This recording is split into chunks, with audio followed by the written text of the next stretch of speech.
चलो शुरू करेंगे। नमो हरिहंताणं, नमो सिद्धाणं, नमो आयरीयाणं, नमो उवज्झायाणं, नमो लोये सवसाहुणं। वन्दे तु सर्वसिद्धे ध्रुवमचलमणोभवं गतिं पत्ते वोक्षामि समयपाहुर् निर्मुसुदकेवली वणिदम्। नमः समय साराय स्वानुभूत्या चकासते चित्स्वभावाय भावाय सर्वभावान्तरच्छिदे अनन्तधर्मणस्तत्त्वं पश्यन्ति प्रत्यगात्मनः अनेकान्तमयी मूर्ति नित्यमेव प्रकाशिताम्।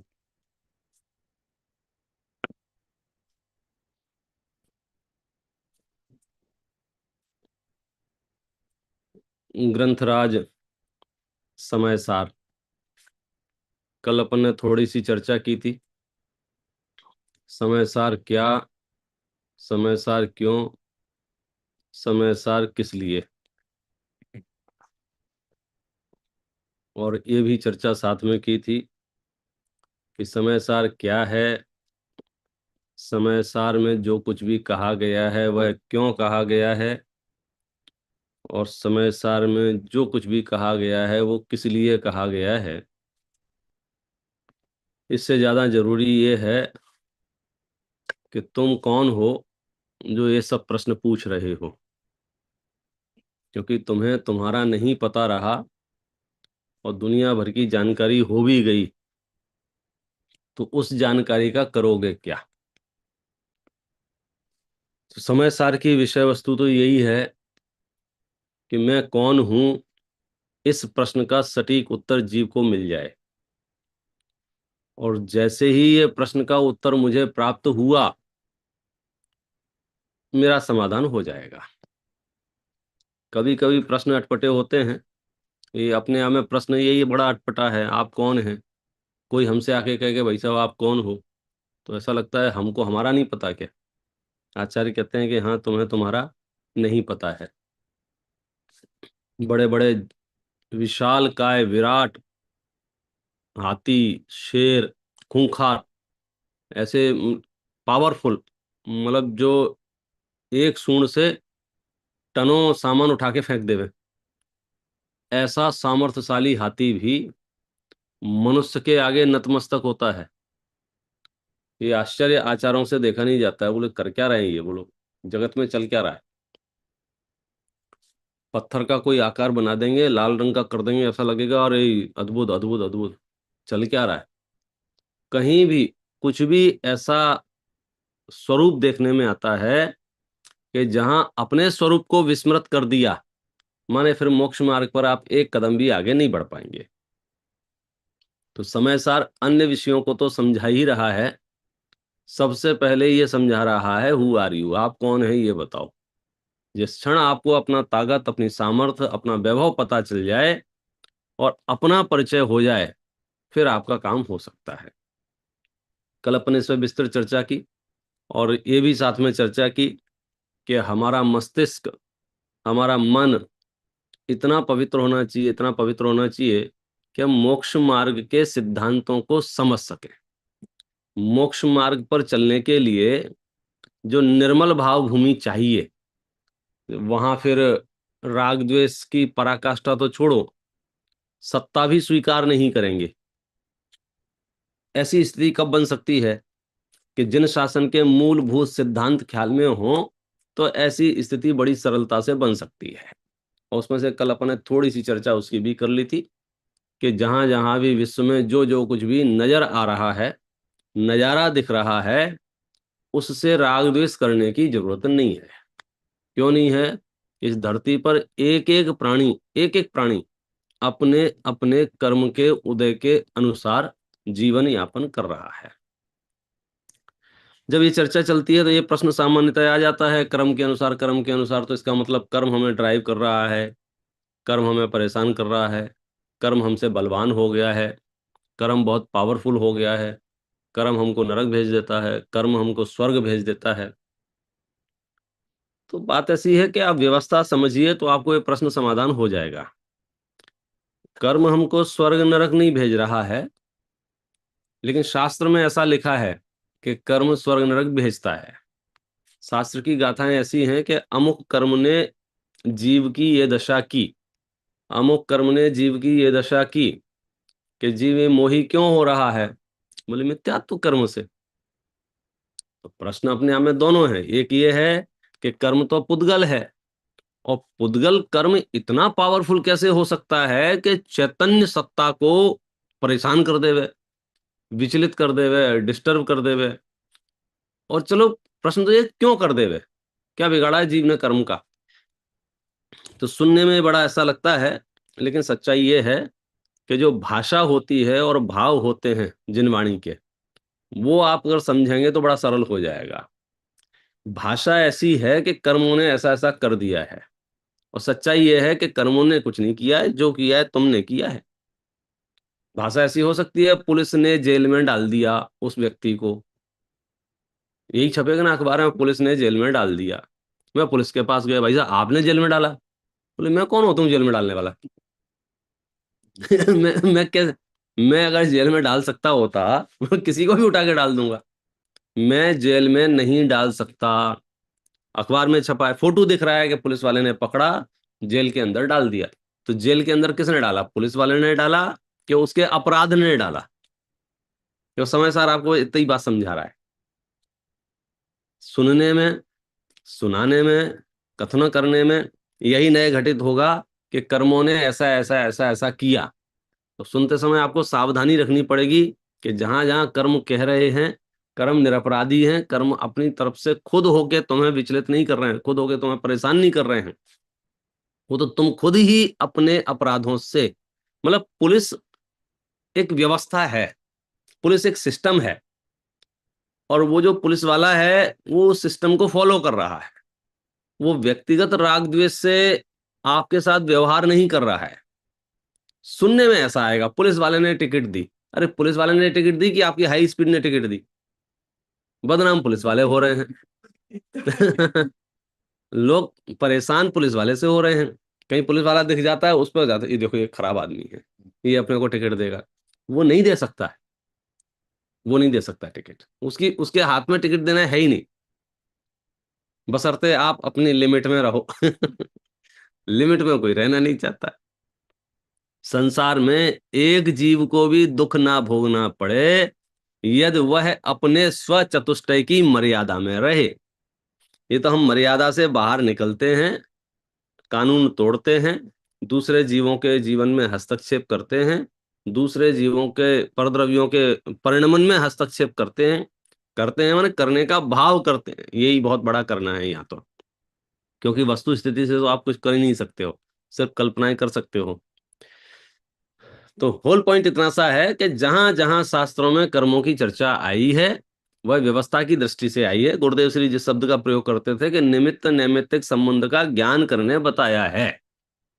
पंडित जी यहाँ इस नगर में आप ऐसा करोगे तो आपको टिकट मिलेगा, ऐसा करोगे तो पुलिस आपको पकड़ के अंदर डाल देगी, ऐसा करोगे तो ऐसा करोगे। तो पुलिस से डराने के लिए नहीं है ये, या पुलिस इतनी बलवान नहीं है कि मैं खाता पीते शांति से अपना काम कर रहा हूं फिर भी आए और उठा के डाल देवे।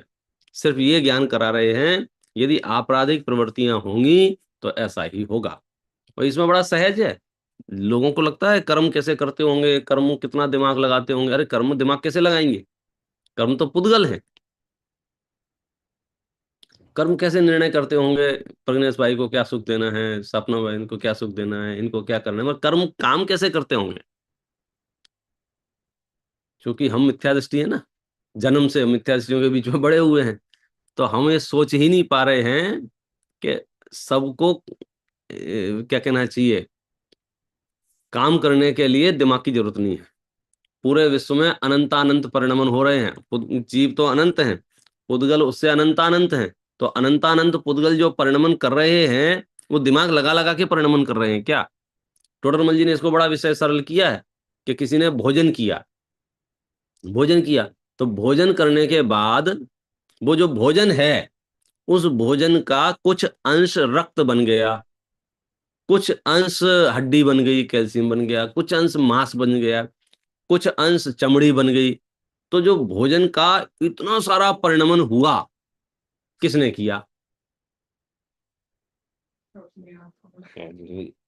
अब वो अपने आप हुआ, ये शब्द सुनने के लिए पूरा जीवन चला जाए, मन ही नहीं मानता है। ऐसे कैसे हो सकता है, ऐसे कैसे हो सकता है? तो कहीं ना कहीं अपना कर्तव्य तो घुसाएगा, बोले हम नहीं चबाएंगे तो नहीं होगा क्या, हम नहीं चबाएंगे तो नहीं होगा। हाँ हाँ, नहीं चबाओगे तो भी होगा। पेड़ पौधे कहाँ चबाते हैं? ये भी आहार ग्रहण करते हैं, भोजन ग्रहण करते हैं। और भोजन में उनके उसमें अलग अलग फल रूप, फ्रूट, जो जो उसमें पत्ते रूप, पुष्प रूप, कितने परिणमन होते हैं। किसका? के नीचे पड़ी हुई मिट्टी का, पड़े हुए पदार्थ का। तो परमाणु परमाणु रूप से परिणमन करता है, इसमें दिमाग की कहाँ जरूरत है? जो काम सहज हो रहे हैं, अपने आप हो रहे हैं, उनमें भी हमें ये लगता है हम कुछ ना कुछ कर रहे हैं। तो समय सार आपके सर से वो पूरी भार की जो टोकनी है, वो उठा के नीचे रख देता है कि तुम पहले लाइट वेट हो जाओ, फिर हम मोक्ष मार्ग बताएंगे। और जीव की परेशानी ये थी, वो परेशान हो जाता है, नहीं नहीं नहीं नहीं, वापस वापस दो, फिर मैं क्या करूंगा, फिर मैं क्या करूंगा, फिर मैं क्या करूंगा। तो समय सार निर्भर कर रहा है, एकदम निर्भर कर रहा है। और हमारी जो आदतें हैं, वो बार बार उसे ग्रहण कर रही हैं, बार बार। पूरे समय सार में ज्ञान के निर्मल स्वरूप का वर्णन करते करते हम सर्वविशुद्धि अधिकार तक पहुंचे। और सर्वविशुद्धि अधिकार में सब कुछ कह दिया, बचा खुचा जो कुछ भी था हमारे पास ज्ञान के मामले में सब बता दिया कि आत्मा का स्वरूप ऐसा है। उसके बाद भी मन नहीं मान रहा है इसका। इसलिए तो वो परिशिष्ट लिखने में आया, इसलिए तो चर्चा कर रहे हैं कि इतने तरह की मान्यताएं, इतनी तरह की अब बैठा बैठा सोच रहा है, मैंने मेरे ज्ञान में इतने पदार्थ झलक गए, मतलब जिसकी लोक भाषा कहें, आज मैं घर से बाहर निकला और मुझे वो दिख गया, तब से दिमाग खराब चल रहा है मेरा। तो उसे क्या लग रहा है कि वो दिख गया, इसलिए दिमाग खराब चल रहा है ना, मनलिन हो गया। तो वो उसमें कह रहे हैं कि वो पशु शब्द कह रहे हैं कि तू पशु है क्या, अज्ञानी है क्या, आत्मा के स्वरूप को नहीं जानता क्या? आत्मा में गे झलकने से आत्मा मलिन हो जाती है, ये बात तेरे दिमाग में कैसे आई? अब वो कह रहा है कि अब मुझे मोक्ष मार्ग में जाना है, ज्ञेयों के ज्ञान से मेरी आत्मा मलिन हो गई है, अब मैं इन सब मलिनता को धोऊंगा। तो आचार्य बहुत नाराज हो रहे हैं, क्यों? तू धोने की क्यों सोच रहा है? बोले क्यों धोने की नहीं सोचूं आत्मा को, कि आत्मा मलिन हुई हो तो धोने की सोच। ये वाटर प्रूफ है, इसमें लिखा है वाटर प्रूफ है ये। अब इसमें पानी गया हो तो मैं निकालूं, इसमें पानी जा नहीं सकता है। बस ऐसे ही पानी ऊपर ऊपर से दिख रहा था, अब मैं बैठ गया आधा घंटा खराब करने के लिए, इसको पहुंच रहा हूँ, इसको ऐसा कर रहा हूँ, इसको अंदर नहीं चला, अंदर नहीं चला जाए, अंदर नहीं चला जाए। लो हंस रहे हैं, बोले पागल आदमी है ये। क्यों? जब डिवाइस वाटर प्रूफ है तो पानी अंदर कैसे प्रवेश कर सकता है? ये चैतन्य सदन्य राग प्रूफ है, रोग प्रूफ है, तो अंदर कैसे जा सकते हैं? लेकिन ये दहशत में घूम रहा है। अभी तक तो सब ठीक चल रहा था साहब, मुझे बीमारी हो गई है, जब से बीमारी हुई है तब से मेरा मन नहीं लग रहा है। पहले तो सब सही चल रहा था, पहले तो सब सही चल रहा था, पहले तो सब सही चल रहा था, मैं 6 6 घंटे पढ़ता था, सुनता था, समझता था। जब से ये बीमारी आई है, अरे प्रश्न ये है कहाँ आई है बीमारी, कहाँ आई है? आई कहाँ है बीमारी? हाँ, लोग भाषा में बात करोगे तो फिर वहां निमित्त निमित्त के ज्ञान कराने बैठ जाएंगे कि भाई आई क्यों है, पूरा गांव बीमार क्यों नहीं हो गया था, तुम अकेले ही क्यों हो रहे हो? अगर बाहर से देखोगे तो, और अंदर से देखोगे तो कहाँ है बीमारी? बीमारी को स्वीकार करने तैयार नहीं। मतलब समय सार पूरी तरह से आपको पवित्र घोषित कर रहा है। और हम वो पहले श्रोता होंगे आचार्य कुंद कुंद के, नहीं नहीं हम तो अपवित्र हैं, नहीं नहीं हम तो अपवित्र हैं, नहीं नहीं हम तो अपवित्र हैं, हम तो अपवित्र, नहीं नहीं नहीं साहब, नहीं नहीं नहीं सर। क्यों? क्योंकि पूर्व पर्यायों में इतने रच पच गए हैं, इतने रच पच गए हैं कि कोई हमें भगवान कह के पुकारता है तो पुकारने वाले पे संदेह करते हैं। संदेह ही नहीं करते, कितने तो विरोध करते हैं। बोले हम नहीं है भगवान, हम नहीं है भगवान। क्यों? कॉन्फिडेंस लेवल इतना लो हो गया है इसका, पापियों के बीच में रहते रहते परमात्मा की बात सुनने को धर्म मतलब उसको क्या कहना चाहिए, विचलित हो जाता है। नहीं नहीं नहीं, बोले ऐसा कैसे, कोई कोई भी आके कह देगा हम परमात्मा है, हम परमात्मा हो जाएंगे। अरे कोई भी नहीं कह रहा है, सर्वज्ञ भगवान कह रहे हैं, और सर्वज्ञ भगवान के अनुसार आचार्य भगवान कह रहे हैं। अब वो रिसर्च करता है, बोले मैं परमात्मा कैसे हूं, मैं तो पुरुष हूं, मैं तो स्त्री हूं। अरे फिर वही बात कर दी कि इतना समय सारे यहाँ से यहाँ तक पढ़ के पहुंचे और फिर भी तुम क्या बोलते हो? अब हम बूढ़े हो गए हैं, अब हमसे चला नहीं जाता है, अब हमसे देखा नहीं जाता है। तो समय सार बार बार अलर्ट करता है कि पहले तुम बताओ हो कौन, हो कौन। अगर ये निर्णय नहीं हुआ तो समय सार का पूरा पढ़ना आपका पढ़ नहीं रह जाएगा। बढ़ नहीं पाएंगे। क्योंकि समय सार सुनने पढ़ने के बाद भी आकुलता की उसी श्रेणी में अगर हम बैठे हुए हैं, इट मीन्स समय सार में जो कहा था वो हमने सुन तो लिया, हम उसे आत्मसात नहीं कर पाए, स्वीकार नहीं कर पाए। कोई भी एक सिद्धांत, कोई भी एक सिद्धांत, सारे सिद्धांत नहीं, कोई भी एक सिद्धांत आप यदि ईमानदारी से स्वीकार कर लोगे, ईमानदारी से, तो आपको पता चलेगा कि वो आकुलता होने के कारण खत्म। आप कैसे कर सकते हो बताओ? मतलब अपने कल बहुत स्थूल चर्चा की, बहुत स्थूल चर्चा कर्म की, व्यवस्था की, निमित्त नैमित्तिक संबंधों की, एकदम यहाँ जैसी व्यवस्था के इस माले में पता चला कि वैसा आप गाड़ी चला रहे हो कि आप निश्चिंत चलाइए, यहाँ कोई टेंशन, ऐसा नहीं है अचानक से कोई बैलगाड़ी वाला आ गया बोले यहाँ बैलगाड़ियां है ही नहीं, अचानक से ऐसा हो गया, ऐसा है ही नहीं। कोई आपको अपनी लाइन में चलो, जो जो भी सिस्टम है, आपको सिस्टम समझ में आ गया, निर्भय हो गए। अब मैं आपसे कहूंगा चलो हमारे इंडिया में गाड़ी चलाओ, नहीं नहीं नहीं भाई साहब, यहाँ यहाँ कोई सिस्टम सिस्टम नहीं है भाई साहब। कोई भी कहीं से प्रकट हो जाएगा। मैं आगे देख के चलाऊंगा, पीछे से को बिल्कुल बिल्कुल पास में ले आएगा, तो 1 इंच भी जगह नहीं रखता है वो। तो ये जो भय आ रहा है वो कहाँ से आ रहा है? अव्यवस्था से आ रहा है। आपको लग रहा है यहाँ अव्यवस्था है, और अव्यवस्था मुझे संकट में डाल सकती है। यहाँ लग रहा है कि यहाँ मुझे व्यवस्थित नजर आ रहा है। जितने अंशों में व्यवस्थित नजर आ रहा है उतने अंशों में आप निर्भय हैं। पूरा समय सार कह रहा है कि पूरी धरती व्यवस्थित है, पूरी धरती व्यवस्थित है। कोई ओवरटेक नहीं कर रहा है, कोई तुम्हें पीछे नहीं छोड़ रहा है, कोई तुम्हारी निंदा प्रशंसा, तुम जबरदस्ती निंदा प्रशंसा में प्रवेश कर रहे हो। तुम्हें लग रहा है निंदा निंदा निंदा निंदा निंदा, निंदा। किसकी निंदा? कौन निंदा? कैसे करे? कहाँ करे? तुम घुस गए हो उसमें। हर जगह मेरी बात चल रही थी, मेरी बात चल रही थी, मेरी बात चल रही थी, उन्होंने मेरे बारे में ऐसा कहा था। जब जब ये प्रश्न उत्पन्न होते हैं आचार्य फिर से कहते हैं भैया फिर तो याद करो यार, तुम हो कौन? तुम हो कौन? इस प्रश्न का उत्तर होगा तो फिर हम समय सार में आगे बढ़ते जाएंगे। हमको हमारी खबर नहीं होगी तो हम परेशान रहेंगे, हर जगह परेशान रहेंगे। छोटी छोटी बातों पर भी जो बड़ी बेचैनियां कैसे हो जाती हैं। एक सभा में बैठे थे और कोई पुरुषों की निंदा कर रहा था, पुरुषों की, कि पुरुष बहुत खराब होते हैं, पुरुषों ने ऐसा किया है, पुरुषों ने वैसा किया है। हमारी आत्मा जल रही थी। बोले क्यों जल रही थी? हम अपने को पुरुष मान रहे थे। फिर सेठों की निंदा चल रही थी, फिर हमें बुरा लग गया कि हम अपने आप को सेठ मान रहे थे। फिर जैनियों की निंदा चल रही थी, हम जैनी मान, तो हम जैनी नहीं है क्या? हाँ तुम जैनी नहीं हो। क्या बात कर रहे हो? समय सार से पूछो। बहुत कठिन पड़ेगा, सुनने में ही कठिन पड़ता है। तो हम सेठ नहीं है क्या? हाँ तुम सेठ नहीं हो। अरे जहां प्रमत्त अप्रमत्त नहीं हो, या तुम गृहस्थ नहीं हो, मुनि नहीं हो, तो फिर हम हैं क्या?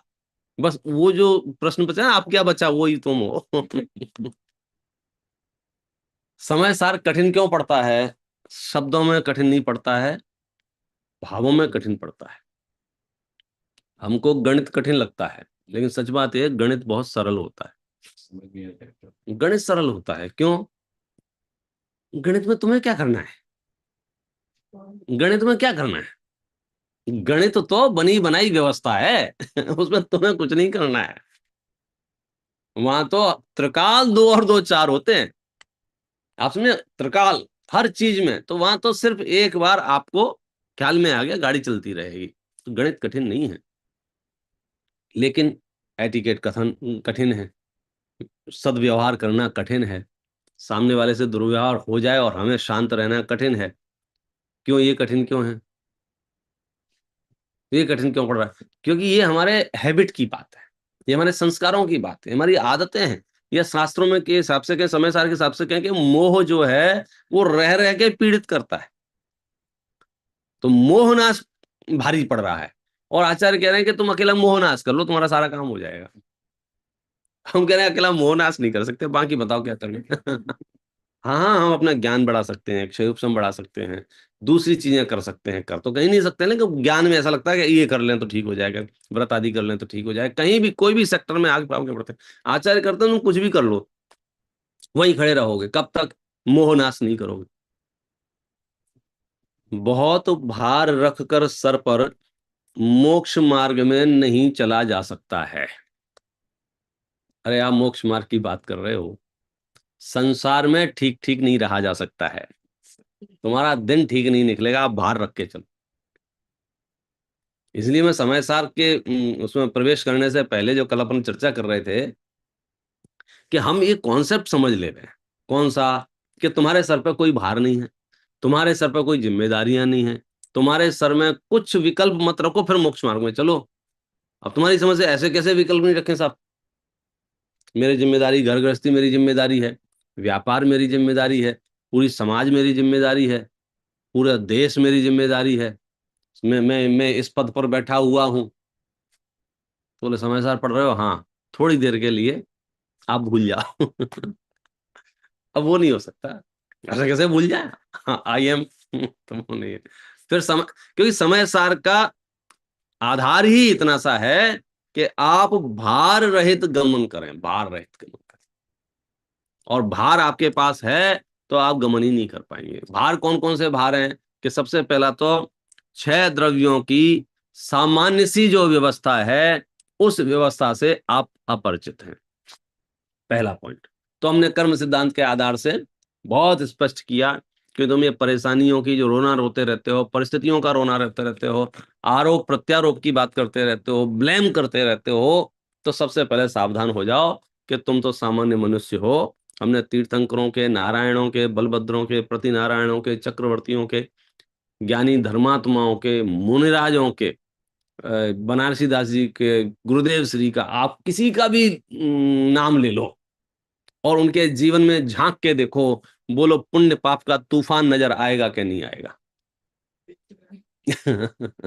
किसी के भी जीवन में झांक के देख लो आप, पुण्य पाप का तूफान नजर आएगा कि नहीं आएगा? बोले आएगा।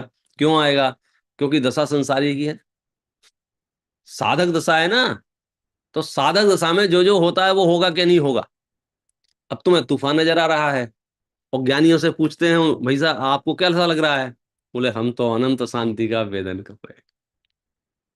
आप स्ट्रेस में हैं, विरोध चल रहा है, विरोध कर रहे हैं, काले झंडे दिखा रहे हैं, लोग नारे लगा रहे हैं, गुरुदेव श्री आपको कैसा फील हो रहा है? बोले क्या फील हो रहा है? तो हम ज्ञानियों के जो साधक दशा है वहां तक नहीं पहुंच पा रहे हैं। क्यों नहीं पहुंच पा रहे हैं? क्योंकि हमारी जो साध्य दशा है हम उससे अपरिचित हैं। हम हमें पता ही नहीं हमें जाना कहाँ है। जिस क्षण हमको पता चल जाएगा कि हमको यहाँ पहुंचना है, उस क्षण हमारी यात्रा, हमारे मानसिकता, हमारी बुद्धि, सारा श्रम उस डायरेक्शन में लग जाएगा। प्रथम से प्रथम एक एक, मुझे 3 वैरायटी दिख रही हैं। एक अपने क्या है, जैन सेंटर अपना या मायामी का। एक वैरायटी आत्मदर्शन की। उसमें भी तरह तरह के श्रोता। अब हम कैसे क्या करें साहब, क्या करें? कि आप सिंपल सा मोक्ष मार्ग में आगे बढ़ने से पहले ये तय कर लो आप कौन हैं, इससे पहले ये तय कर लो यहाँ क्या चल रहा है। बात बात में प्रश्न, बात बात में परेशानी, बात बात में समस्याएं मत रखो। क्यों? क्योंकि इस धरती पर कहीं इस तरह की अव्यवस्था है नहीं जैसी अव्यवस्था तुम सोच रहे हो। तुम्हारे चित्त में आता है ये परिणमन ठीक नहीं हुआ, ये परिणमन ठीक हुआ। सच्चाई है, सर्व परिणमन ठीक चल रहा है। कभी कभी कोई संकल्प विकल्प हो तो निमित्त नैमित्तिक संबंध को याद करो कि साहब इतनी सारी पुलिस लगी हुई है, तुम क्यों टेंशन ले रहे हो? जो होगा जैसा होगा वो व्यवस्था वो देख लेंगे, तुम्हें परवाह करने की जरूरत नहीं है। लेकिन हमारा चित्त जैसा है वो परवाह किए बिना मानता नहीं। रात रात भर जागते हैं लोग, रात भर किस किस लिए जागते हैं? अब क्या होगा कि भाई अब क्या हो गया, क्या होगा? कोई भी एक घटना को आधार बनाकर आप कितना और ध्यान और ध्यान कर सकते हैं। क्यों? क्योंकि वह परिणमन मेरे अनुकूल नहीं हो रहा है, बस। और आचार्य बार बार कहेंगे कि तुम बीच में क्यों टांग अड़ा रहे हो, परिणमन तो परिणमन हो रहा है। हजारों प्रमाण हैं उसके। अब अपन जो साध्य साधक द्वार पंडित बनारसी दास जी का है, अपन वहां चलते हैं। इसमें देखो मैं आपको बड़ा बढ़िया है, पूरा ही जबरदस्त ग्रंथ है। उसका कोई भी छंद कहीं से भी पढ़ें, आनंद से आप भर जाएंगे। देखो इन्होंने ये परिशिष्ट प्रारंभ किया है, स्यादवाद द्वार और साध्य साधक द्वार। ये बनारसी दास जी ने जो यहाँ चर्चाएं जितनी भी की हैं, स्यादवाद द्वार में तो ये समझाया है कि जगत में जितने भी तरह के कथन पाए जाते हैं श्रुत ज्ञान में, वे नयों के अंश हैं। और वे अगर आप नयों के हिसाब से समझोगे तो कहीं कोई समस्या नहीं आएगी, और नयों का प्रयोग नहीं करोगे तो बहुत समस्या आएगी। देखो मैं तो कहता हूँ छोटी छोटी चीजें ध्यान में रख लो तो आपकी सब समस्या खत्म हो जाए। समय सार में कहीं भी कोई भी शिष्य ने कुछ भी पूछा हो, एक जवाब है। एक जवाब, मैं शब्द बता दूं आचार्य कई जगह, एक जवाब है, ये शिष्य नए विभाग से अनभिज्ञ है। कहीं भी शुरुआत कर रहे थे, देह अलग है आत्मा अलग, आत्मा अलग है, देह अलग है आत्मा अलग है, देह अलग है आत्मा अलग है, देह अलग है आत्मा अलग है। तो अज्ञानी कहता है अच्छा देह अलग है आत्मा अलग है, मैं तो तीर्थंकरों की स्तुति करके आ गया, मैंने तो शरीर की स्तुति की है, तो मेरा क्या होगा? ये प्रश्न इसलिए आया है क्योंकि ये नए विभाग से अनभिज्ञ। एक लाइन में समाधान कर दिया, देह चेतन एक है, यह वचन है व्यवहार का, वे एक हो सकते नहीं, यह कथन है परमार्थ का। समस्या है ही नहीं, समस्या नजर आ रही है। मतलब ऐसा लगता है क्रिएटेड है सब कुछ, है नहीं। मतलब हमने कल्पना लोक में समस्याएं खड़ी कर ली हैं, विश्व के किसी भी परिणमन में कोई समस्या है नहीं। तो स्यादवाद अधिकार तो अपन ने थोड़ा बहुत पढ़ा था, जबरदस्त था। मुझे तो रह रह के एक एक छंद उसका जो सामने दिखता है ऐसा लगता है गजब का छंद है, इसको ही समझा दो। इसको ही समझा दो भाई। हाँ। देखो पहले तो अपन इसको पढ़ते हैं थोड़ा सा, तो यही कहाँ है, ये खुला है, अधिकार का मंगलाचरण है। अद्भुत ग्रंथ, अद्भुत ग्रंथ अध्यात्म वाणी, समुझे को विरला ज्ञानी, या में स्यादवाद अधिकारा, ताको जो की जय विस्तारा, तो ग्रंथ अति शोभा पावे, वह मंदिर यहु कलश कहावे, तब चित अमृत वचन गढ़ खोले, अमृत चंद्र आचार्य बोले, कुंद कुंद नाटक विषय, कहो दरब अधिकार, स्यादवाद नए साधि में, कहो अवस्था द्वार, कहो मुक्ति पद की कथा, कहो मुक्ति को पंथ, जैसे घृत कारज जहां, तहाँ कारण दधिमंथ, अमृत चंद्र बोले मृदुवानी, स्यादवाद की सुनो कहानी, को कहे जीव जग माही, को कहे जीव है नाही, एक रूप को कहे, को अनगित अन, छिन भंगुर को कहे, को कहे अभंग। नए अनंत इह विधि कही, मिले न काहू कोई, जो सब नए साधन करे, स्यादवाद है सोई। स्यादवाद अधिकार अब, कहो जैन को मूल, जाके जानत जगत जन, लहे जगत भवकूल। ये जो चर्चा कर रहे हैं पूरी पढ़ाई के बाद पढ़ा रहे हैं आपको। ये ध्यान रखना, पूरी पढ़ाई के बाद पढ़ा है। ये जो जितनी भी चर्चाएं चल रही हैं परिशिष्ट में, सारा सिलेबस कंप्लीट हो गया है। एक एक बात को आपको बता चुके हैं, सब समझा चुके हैं। अब तो ये समझा रहे हैं कि ये बात हमने क्यों समझाई और किस अपेक्षा से समझाई।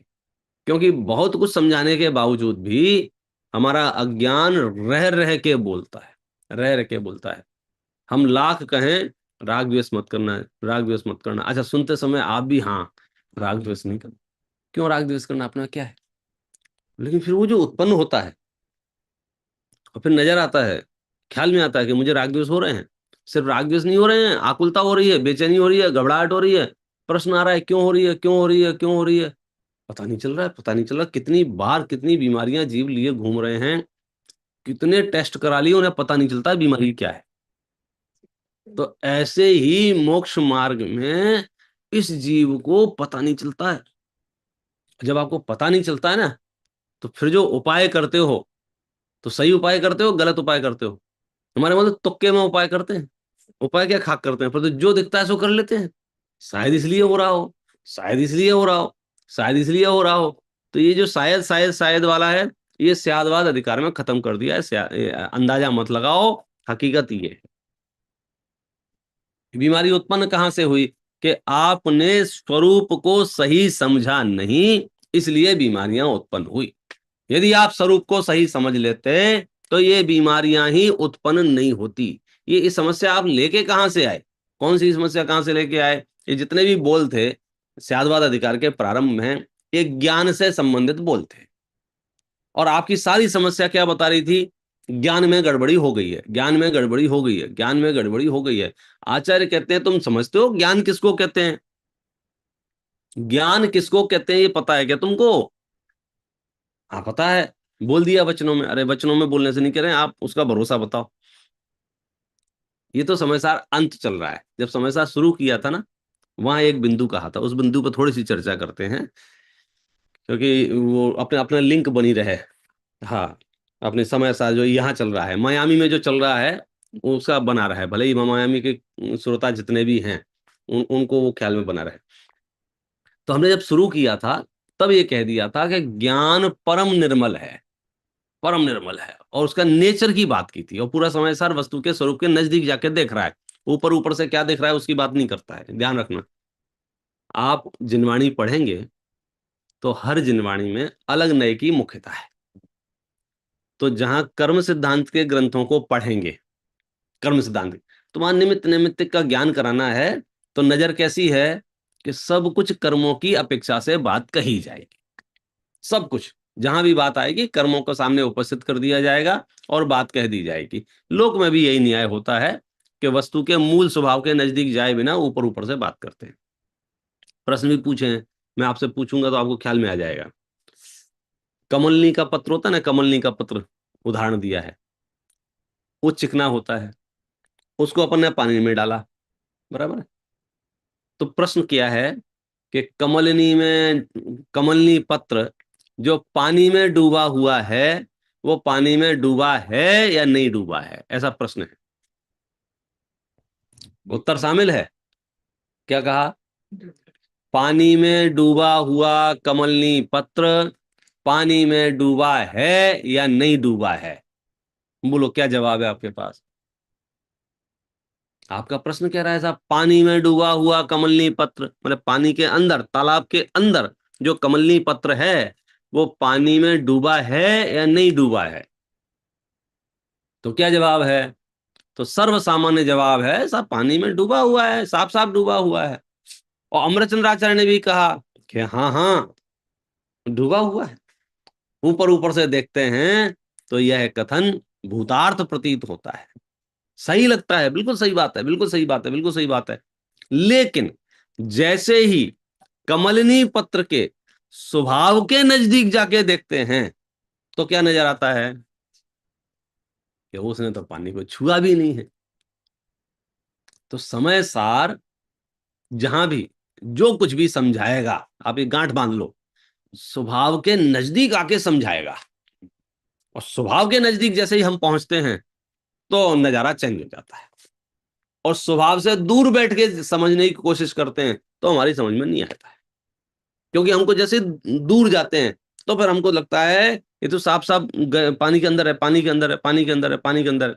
कमलनी पत्र के स्वभाव के नजदीक जाके देखते हैं तो नजर आता है कि कमलनी पत्र का स्वभाव तेलीय है, ऑयली है।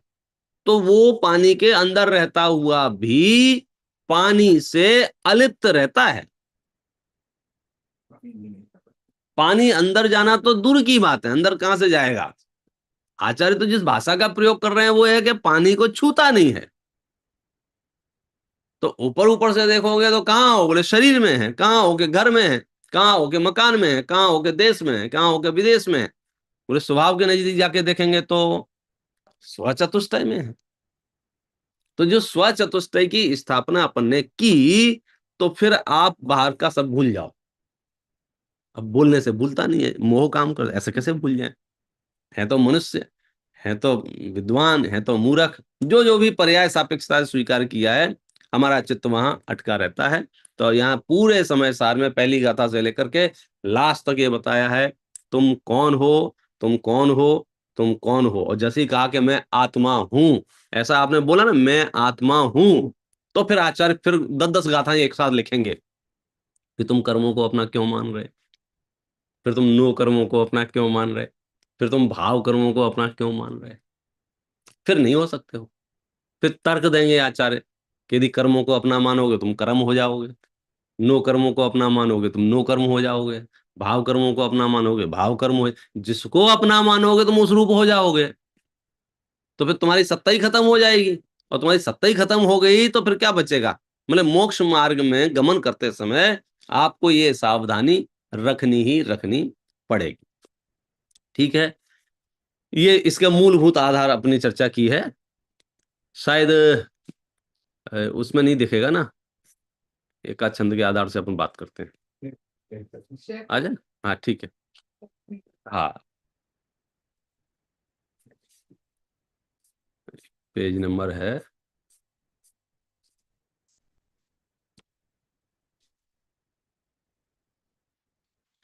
लो, प्रतिज्ञा। यहीं से शुरू करते हैं और ये 2-3 छंदों में अपना डिटेल करेंगे। स्यादवाद अधिकार यह कहो अलप विस्तार, अमृत चंद मुनिवर कहें साधक साधे द्वार। कि अभी हमने स्यादवाद अधिकार का वर्णन किया। कितना वर्णन किया, थोड़ा वर्णन किया। थोड़ा क्यों किया, क्योंकि विस्तार से तो पूरा समय सार कह ही चुके थे। अलग से इसलिए कह दिया है, यदि आपको ये भूलें रह गई हों तो आप अपनी इन भूलों को निकाल लेना। कैसे निकालना, न्याय से निकालना। न्याय मतलब नयों से निकालना। नयों का पूर्ण परिपूर्ण ही वस्तु न्यायपूर्ण वस्तु होती है। तो नयों के माध्यम से उस भूल को निकाल लेना। अब हम आपसे साध्य साधक द्वार कहते हैं। क्या कहते हैं, साध्य साधक द्वार। देखो, इस द्वार पर चर्चा करूं तो उससे पहले आपको एक चर्चा बढ़िया कर लेते हैं अपन। साध्य माने जहां पहुंचना है, साधक माने पहुंचने के पहले पहले की जो दशा है वो साधक दशा है। पूरे विश्व में जितने भी मोक्ष मार्गी जीव हैं, आम से आम जनता को समझाने के लिए टॉपिक बहुत सरल बैठता है। मुझे तो बड़ा इजी लगता है कि कॉन्सेप्ट समझ में आ जाए। बच्चे बच्चे को बच्चे बच्चे को ये पता है क्या कि जाना कहाँ है। अगर आप जिन शासन के दायरे की बात कर रहे हैं, आप किसी भी मतपन संप्रदाय का बोझा अपने सर पे लिए बैठे हों, कि मैं तो ये पक्ष का हूँ, मैं तो ये ग्रुप का हूँ, मैं तो ये जाति का हूँ, मैं तो ये पंथ का हूँ, मैं तो श्वेतांबर हूँ, मैं तो दिगंबर हूँ, कोई भी सर पे मुकुट लगाए घूम रहे हो, लेकिन आपसे हम प्रश्न करेंगे आपको जाना कहाँ है, तो आप मानो या नहीं मानो, स्वरूप आपको पता हो या नहीं पता हो, उसके बारे में डिटेल जानकारी आपके पास हो या ना हो, आपको यह कहना पड़ेगा कि हम मोक्ष जाना चाहते हैं। सर्व ग्रंथों में मुक्ति के मार्ग को बताया गया, अन्य मत में भी कहा गया है, लेकिन अन्य मत में मोक्ष का स्वरूप बड़ा विचित्र है, बड़ा विचित्र है ना। वे तो एक सरल शब्दों में कहें, वे तो स्वर्ग को ही उन्होंने नाम बदल दिया है। जैसे आजकल हमारे भारत में चल रहा है, स्टेशन का नाम बदल दो, नगर का नाम बदल दो, तो ऐसे ही स्वर्ग को ही मोक्ष घोषित कर दिया है। बोले जीवन में बहुत बढ़िया काम करोगे, बहुत अच्छे से रहोगे, बहुत जो जो अच्छी अच्छी जो भी बढ़िया बढ़िया धार्मिक दृष्टि से उनके कि अब काम करो तो क्या होगा, जन्नत मिलेगी, स्वर्ग मिलेगा, हेवन मिलेगा। जैनाचार्यों ने तो स्वर्ग को, जन्नत को, हेवन को, जो कुछ भी है, कहाँ रखा है, देवगति में, कि भाई ये हमारा लक्ष्य नहीं है, ये लक्ष्य नहीं है। और यहाँ तो हम होके आ गए, यहाँ तो हम होके आ गए, ये टूर हमारा हो गया। और बोले कितनी बार, कि मत पूछो मत पूछो, एक आध बार की बात नहीं है, यहाँ तो मैं अनंत बार जाके आ गया हूं, अनंत बार। वो आंकड़ा आप देखोगे ना, 2000 सादिक 2000 सागर के लिए जब जीव निकलता है, तो स्वर्ग का जो काल है, भरपूर काल है। हाँ, मतलब ऐसा नहीं है कि 2-4 दिन के लिए स्वर्ग मिलता है, भरपूर भरपूर काल मिलता है। उसके बावजूद भी मेरा हित नहीं हुआ है। तो हमने स्वर्ग की यहाँ बात नहीं करेंगे, हेवन की बात नहीं करेंगे। तो हम सब जैन शासन के जितने भी अनुयायी हैं, इस मामले में निस्संदेह ये घोषणा करते हैं कि मोक्ष चाहिए, मतलब मोक्ष की प्राप्ति की भावना से, चाहे कोई उपवास कर रहा हो, चाहे व्रत कर रहा हो, चाहे पूजा कर रहा हो, चाहे तीर्थ वंदना कर रहा हो, चाहे स्वाध्याय कर रहा हो, कोई कुछ भी गतिविधि में संलग्न हो, उसके चित्त में क्या लक्ष्य है, साधक साध्य दशा क्या है, बोले मोक्ष है। अच्छा, मोक्ष के मामले में भी कोई संदेह नहीं है, मोक्ष के मामले में कि मोक्ष का स्वरूप कैसा है, सर्व कर्मों से रहित अवस्था का नाम मोक्ष है। आप जब जब भी मोक्ष जाने की सोचें, साध्य दशा की सोचें, तो वो लोग ज्ञान में किसको ज्ञेय बनाएंगे। जैसे आपके पास 5 परमेष्टि है, व्यवहार से, निश्चय से अशुद्ध आत्मा, व्यवहार से 5 परमेष्टि हैं, तो 5 परमेष्टि में से आप किस परमेष्टि को लक्ष्य में लेंगे, साध्य दशा का विचार करना हो तो सिद्ध परमेष्टि को क्यों लेंगे, क्योंकि मोक्ष की जो परिभाषा है, या मोक्ष का जो स्वरूप है, कौन सा, सर्व कर्मों से रहित अवस्था। तो जब सर्व कर्मों से रहित अवस्था आपने बोल दी, तो इसका मतलब सीधा सिद्धत्व की बात यहां चल रही है। शास्त्रों में अरंत को भी मोक्ष कहा है, वो उपचार से कहा है। क्यों उपचार से कहा है, क्योंकि वो गारंटी से जाएंगे इसलिए कह दिया है। वास्तविकता तो मोक्ष में कौन है, साध्य दशा में कौन है, बोले सिद्ध परमात्मा साध्य दशा में है। अच्छा, अब दूसरी बात यह है कि ऐसी साध्य दशा तक तुम कैसे पहुंच सकते हो, कुछ आइडिया है। मोक्ष जाना है ना, ऐसा कैसे जाओगे, जैसे हमको शिखर जी जाना है, तो कैसे जाएंगे, कुछ आइडिया है। तो थोड़ा तो आइडिया रहता है ना, कि यहाँ से फ्लाइट लेंगे, फिर वहां से ट्रेन लेंगे, फिर वहां से गाड़ी कर लेंगे, फिर वहां से धर्मशाला बुक कर लेंगे, फिर हम यहाँ जो जो भी है जहां जाना है, मार्ग आपको ख्याल में होगा तो आप वहां पहुंच जाएंगे। यदि आपको मार्ग ख्याल में नहीं होगा, तो लाख प्रयास करने पर भी आप वहां नहीं पहुंचेंगे। तो साध्य आपका क्लियर है, साध्य में कोई डाउट नहीं लगता, मुझे नहीं लगता जैन समाज के कोई भी मतपंथ, कोई भी राह चलता मिल जाए, भाई साहब इतने उपवास क्यों कर रहे हो, साहब मोक्ष जाना है ना। इतना क्यों पढ़ रहे हो भैया, तुम 6-6 घंटे पढ़, साहब मोक्ष जाना है। किसी से भी क्या कर रहा है अभी उसकी बात नहीं कर रहा हूं, लेकिन उसका लक्ष्य के मामले में उसे कोई संदेह नहीं है। मतलब कितना ही वो गड़बड़ कर रहा हो मार्ग के मामले में, उसे पूछोगे ये कर क्यों रहे हो, साहब मोक्ष, मोक्ष जाना है। कितने कितने लोग एक पैर से खड़े हैं, 10-10 12-12 साल से एक पैर से, उन्हें क्यों खड़े, मुक्त होना है साहब, मुक्त होना है। ख्याल में है, टारगेट सबको ख्याल में है, मुक्त होना है। और मुक्त स्वरूप कौन है, इसमें भी दिक्कत नहीं है, सिद्धत्व है। अन्य मत में भी जाएंगे तो वो भी कहेंगे निराकार है, निरंजन है, दिखता नहीं है, बोलता नहीं है। मतलब वो जो परिभाषाएं आप ढूंढोगे ना अन्य मत के भी परम सत्ता की, वो सिद्धों के अलावा कुछ नजर नहीं आएगा। क्योंकि जितने मत मतांतर जन्म हुए हैं वे तो यहीं से हैं। आसमान से नहीं टपके, यहीं से कुछ करेक्शन मतलब मॉडिफाई कर करके। तो उनकी परम सत्ता कहो, उनका परम ईश्वर कहो, तो उसके जो मिलान करोगे तो वो सिद्धों के पास पहुंच जाएंगे। उसका कोई नाम नहीं है, वो तो हम लोग नाम लेते हैं साहब।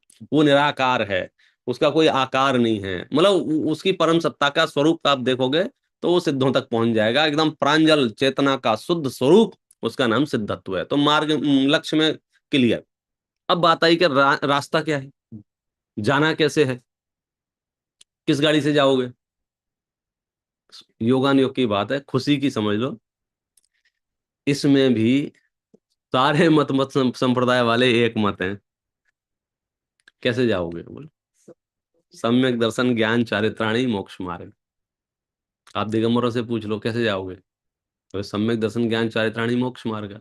श्वेतांबरों से पूछो कैसे जाओगे, सम्यक दर्शन ज्ञान चारित्राणी मोक्ष मार्ग। किसी से भी पूछ लो, क्योंकि ये वो मार्ग का सूत्र बताने वाले आचार्य इतने प्राचीन हैं, योगान योग से सब इसको स्वीकार करते हैं कि सम्यक दर्शन ज्ञान चारित्राणी मोक्ष मार्ग। तो दो चीजें तो क्लियर हो गई। कौन सी, जहां जाना है वो, और आपके पास जाने का पता है क्या नहीं है। तो मैं बार बार ये भजन दे के इसलिए कहता हूं कि आप गांठ बांधो इन चीजों को। सिर्फ दो चीजें, ये साध्य साधक द्वारा ना। जाना कहाँ है, बोले मोक्ष। जाओगे कैसे, जाओगे कैसे। भाई आपने कहा कि हमको बड़ी गाड़ी खरीदनी है साहब, बड़ी गाड़ी खरीदनी है। बोले कितने पैसे हैं, बोले $200 है। बोले भाग यहाँ से। आप सुने, आप उसे क्या, संभव ही नहीं, साधन नहीं है तो उपलब्धि की भूल जा। तो जाना कहाँ है, बोले मोक्ष में जाना है। क्या करते हो, क्या करते हो, क्या करते हो। दीदी आपके मुंह से निकले कि सम्यक दर्शन ज्ञान चारित्र का पुरुषार्थ, तो कहीं हाँ हाँ ठीक है ठीक है, बैठो बैठो, तुमसे बात की जा सकती है, तुम मोक्ष में जा सकते हो। और यदि आपने सम्यक दर्शन ज्ञान चारित्राणी तीन शब्दों को अलग किया, रत्न त्रय को अलग किया, और फिर अपनी लिस्ट लेके बैठ गए, हम ये करते हैं, हमने वहां ये बनवा दिया है, हमने यहाँ कंस्ट्रक्शन करवा दिया है, हमने इतने दे दिए हैं, और हम इतने पैदल चले हैं, हम नंगे पैर चले हैं। भाई साहब हम नहीं पूछ रहे आपने क्या क्या किया है, हमको ये बताओ सम्यक दर्शन ज्ञान चारित्र है कि नहीं है। फिर उनसे पूछा आचार्य से कि साहब सम्यक दर्शन ज्ञानचार्य जो आपने मार्ग बताया है, साधना की पद्धति जो बताई है, ये एक इसमें क्या होगा। तो फिर उन्होंने कहा कि सुनो, सम्यक दर्शन ज्ञान चारित्र में भी सबसे पहले सम्यक दर्शन होगा। सबसे पहले, यदि सम्यक दर्शन नहीं हुआ तो आप भूल जाओ आपका ज्ञान सम्यक होगा, और आप भूल जाओ आपका आचरण सम्यक होगा। आप दिमाग से निकाल दो, क्योंकि आपके पास सम्यक दर्शन नहीं है ना, तो सम्यक ज्ञान सम्यक चारित्र हो नहीं सकता है। तो फिर हमने आचार्य से पूछा महाराज सम्यक दर्शन क्या है। क्रम समझ में आ गया। मोक्ष जाएंगे कैसे, मार्ग, मार्ग में भी पहले किस गली में जाएं, पहले कौन सा हाईवे लें, पहले मतलब किस रोड पे हम पहले चलें तो फिर हम वहां तक पहुंच जाएंगे। तो बोला सम्यक दर्शन। बोले ये क्या है, ये क्या है सम्यक दर्शन। तत्वार श्रद्धानम सम्यक दर्शन। मतलब ओपन डिबेट करने बैठ जाएं तो भी आप ये मानोगे कि मार्ग तो यही है और मंजिल भी यही है। तो समस्या कहाँ आ रही हैं, समस्या आ रही है कोई बता ही नहीं रहा है साध्य क्या है साधक क्या है। कोई बात ही नहीं कर रहा है जाना कहाँ है और जाओगे कैसे। हम सोच ही नहीं रहे हैं जहां जाना है वैसी परिणति है क्या नहीं है। जाना मोक्ष में है और हरकतें त्रिंच गति की हैं।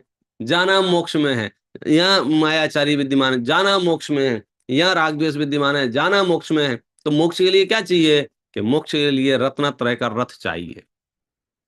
और रत्नत्रय के रथ में भी सबसे पहले क्या चाहिए, कि सम्यक दर्शन चाहिए। कि साहब सम्यक दर्शन कैसे आएगा, कि तत्वार्थ श्रद्धानम सम्यक दर्शन।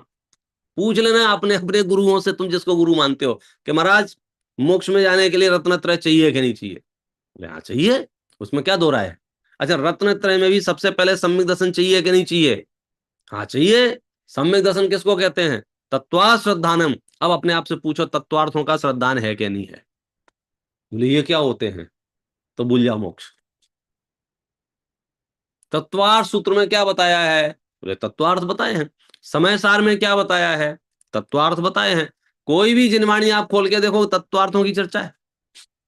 पूरे समय सार में क्या वर्णन है, तत्वार्थों का वर्णन है, जीव जीव अधिकार, आश्रव अधिकार, संवर अधिकार, बंध अधिकार, निर्जराधिकार, मोक्ष अधिकार, जितने भी अधिकार हैं वे अधिकार किस चीज को रिप्रेजेंट कर रहे हैं? तत्वार्थों को रिप्रेजेंट करते हैं। तो तत्वार्थ का भरोसा होगा, तत्वार्थ का श्रद्धान होगा तो सम्यक दर्शन होगा, और सम्यक दर्शन होगा तो ज्ञान चारित्र होगा, तो फिर रत्नत्रय होगा, रत्नत्रय होगा माने मोक्ष मार्ग होगा, मोक्ष मार्ग होगा तो मार्ग फल होगा, मार्ग नहीं होगा तो मार्ग फल कैसे होगा? तो हमें जाना मोक्ष में है, जाएंगे रत्नत्रय से, और रत्नत्रय में भी पहले सम्यक दर्शन से, सम्यक दर्शन में भी तत्वा श्रद्धान। तो हमारा अब कर्तव्य क्या बचा? हमारा कर्तव्य क्या बचा? हमारा कर्तव्य ये बचा कि समय सार का अभ्यास करो। आपने रजिस्ट्रेशन कराया है मयामी से 22 लोगों ने रजिस्ट्रेशन कराया है भाई साहब, समय सार का संकल्प लिया है। तो आओ अब प्रश्न तो ये ना, समय सार क्यों पढ़े, हमारी क्या नीड है? फिर बात कर दी आपने, समय सार क्यों पढ़े? आपको कहाँ जाना था? मोक्ष जाना था। कैसे जाओगे? सम्यक दर्शन ज्ञान चारित्र से। सबसे पहले क्या होगा? सम्यक दर्शन, इसलिए पढ़ो। इसके बिना आप ठगाए जाओगे। जब आपको नहीं पता होगा जीव क्या है, अजीव क्या है, आश्रव क्या है, बंध क्या है, संवर क्या है, निर्जरा क्या है, मोक्ष क्या है, तो क्या होगा? कोई भी कुछ भी चीज पकड़ा देगा और कह देगा हाँ यही मोक्ष है, यही मोक्ष है। अब क्या करोगे? और तुम मान लोगे। क्यों मान लोगे? क्योंकि तुम्हें मोक्ष का नहीं पता है। कोई कहता है यही संवर निर्जरा है भाई साहब, ये इसी को संवर निर्जरा करते हैं, हमारा नाम दिन भर बोलते रहो तुम्हारी संवर निर्जरा हो जाएगी, नाम जप करते रहो संवर निर्जरा हो जाएगी। अब क्या करोगे? स्वरूप पता होगा तो प्रति प्रश्न आके समाधान हो सकता है, स्वरूप पता नहीं होगा तो जो जो कहेगा वो हम मान लेंगे। तो कोई कुछ भी कहे, कहने दो, उससे दिक्कत नहीं है, हम सही पता लगा ले। सही पता कैसे लगाएंगे? यहीं से। फिर हमने चलो ठीक है तत्वार्थ सीख लिए, नाम सीख लिए, पूरा समय सार पढ़ लिया। बोले यार समझ में नहीं आ रहा है, पढ़ने के बाद समझ में नहीं आ रहा है, ऐसा कह रहे हैं कई लोग, समझ में नहीं आ रहा है। तो फिर हमने पूछा महाराज समझ में नहीं आ रहा है, अधिगम नहीं हो रहा है, अधिगम नहीं हो रहा है। अरे अधिगम ऐसे ही पढ़ने से नहीं होता है, प्रमाण और नयों से होता है।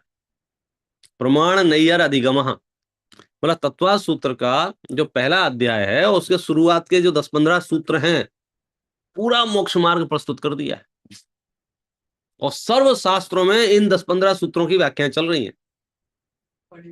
हाँ सब सब पूरा। मैं तो कहता तत्वा श्रद्धानम सम्यक दर्शनम, सिर्फ इसके लिए समय सार लिखा है। तत्वा सूत्र का इस सूत्र है, और उस सूत्र को समझाने के लिए समय सार लिखा है। कि इस सूत्र को क्यों समझा रहे हो? कि इसके बिना तुम्हारी गाड़ी आगे नहीं बढ़ेगी। आगे बढ़ना तो छोड़ो, गाड़ी स्टार्ट नहीं होगी गाड़ी को स्टार्ट करने के लिए समय सार पढ़ना पड़ेगा। गाथा है ना 18 नंबर की, यदि मोक्ष की है कामना तो जीवन रप को जानिए। तो कैसे जानेंगे? तत्वार्थों को पहचानोगे और उसमें से फिर जीव राजा नजर आएगा। तत्वार्थ का परिचय नहीं होगा, तत्वार्थ का भरोसा नहीं होगा, तत्वार्थों का श्रद्धान नहीं होगा, तो फिर हमारे मोक्ष मार्ग का क्या होगा? क्या मन बहला के आ जाओगे? तो जिस जिस जीव को मोक्ष मार्ग पर गमन करना हो, जिस जिस जीव को मोक्ष मार्ग में आगे बढ़ने की भावना हो, उसके लिए सबसे सुगम, सबसे सरल उपाय क्या है? कि भैया सबसे पहले सम्यक दर्शन अंगीकार करो। बोले कैसे अंगीकार करें? कैसे करें? तत्वा सिद्धांत से करो। तत्वार्थों का परिचय कहाँ से होगा? ग्रंथादिराज समय सार के पन्ने पन्ने पर, गाथा गाथा पर, कलश कलश पर एक एक जगह तत्वार्थों का परिचय दिया हुआ है। तत्वार्थ का परिचय हो और श्रद्धान हो तो हमारा काम हो जाएगा। लेकिन ये सब तो तब होगा जब पहले तो हमें साध्य साधक का निर्णय तो हो। साध्य क्या और साधक क्या? साध्य किसे कहते हैं, साधक किसे कहते हैं, जाना कहाँ है और जाओगे किस रास्ते से? देखो इसका एक छंद अपन ले लेते हैं।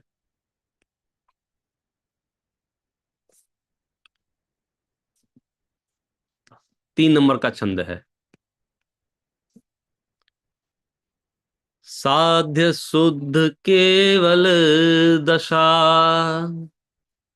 अथवा सिद्ध महंत, साधक अविरत आदि बुध, छीन मोह पर्यंत। अभी तक जो कुछ भी कहा उसको 2 लाइन में यहाँ प्रस्तुत किया गया है। वो कहा इस तरीके से है कि हमको आदत पड़ गई है डिस्प्यूट देखने की, और मुझे दिखता है डिस्प्यूट नाम की कोई चीज ही नहीं है। मूलभूत कथनों में सर्व एक मत है, और जैसे जैसे हम पीछे जाते जाएंगे ना, हमारे विवाद कम होते जाएंगे। हम दो साधन भी इतने लड़ रहे होंगे ना, और भी दो साधन मिलकर गुरु जी के पास चले जाएं तो विवाद आधे हो जाते हैं, क्योंकि गुरु जी उसका नहीं बता दे बेटा तुम इस व्यवस्था तुम। हम और उनके गुरु जी के पास चले जाएं और कम हो जाएंगे, और पीछे चले जाएं और पीछे चले जाएं और पीछे चले जाएं। तीर्थंकर के समोसरण में जाके पूछेंगे महाराज दिगंबर के सितंबर, चुप रहो, बोले कहाँ से आए हो तुम लोग, कुछ नहीं है, ख्याल में आया। तो जीव हो, और जीव की 2 दशाएं हैं, एक साध्य दशा और एक साधक दशा। साध्य दशा किसकी है? साध्य शुद्ध केवल दशा अथवा सिद्ध महंत, कि शुद्ध चैतन्य सत्ता, प्रांजल चैतन्य सत्ता, जिसमें किसी भी प्रकार का कोई विकार नहीं है, ऐसी सत्ता, वो जो सत्ता है वो शुद्ध है, उसको ही सिद्ध कहते हैं। वह दशा सिद्धत्व की दशा है। और साध्य दशा में कौन आएगा? साधक दशा में कौन आएगा? साधक अविरत आदि बुध क्षीण मोह पर्यंत। देखो साध्य तो एक रूप है और साधक अनेक रूप है। साधक में कौन कौन ले लिया? साधक अविरत आदि बुध, अविरत आदि बुध, बुध माने ज्ञानी, के अविरत सम्यक दृष्टि से लेकर के क्षीण मोह पर्यंत। क्षीण मोह माने ये गुण स्थानों के नाम है, दोनों ही गुण स्थानों के नाम है। अविरत भी एक गुण स्थान का नाम है, पूरा नाम उसका अविरत सम्यक दृष्टि है। सम्यक दृष्टि को यहाँ बुध शब्द कह दिया है। तो अविरत सम्यक दृष्टि से लेकर के कहां तक? क्षीण मोह पर्यंत, माने चौथे गुण स्थान से लेकर के 12वें गुण स्थान तक साधक दशा है। तो आप बताओ आपकी साध्य दशा है कि साधक दशा है? आप अभी किस दशा में हैं? साध्य दशा में हैं कि साधक दशा में?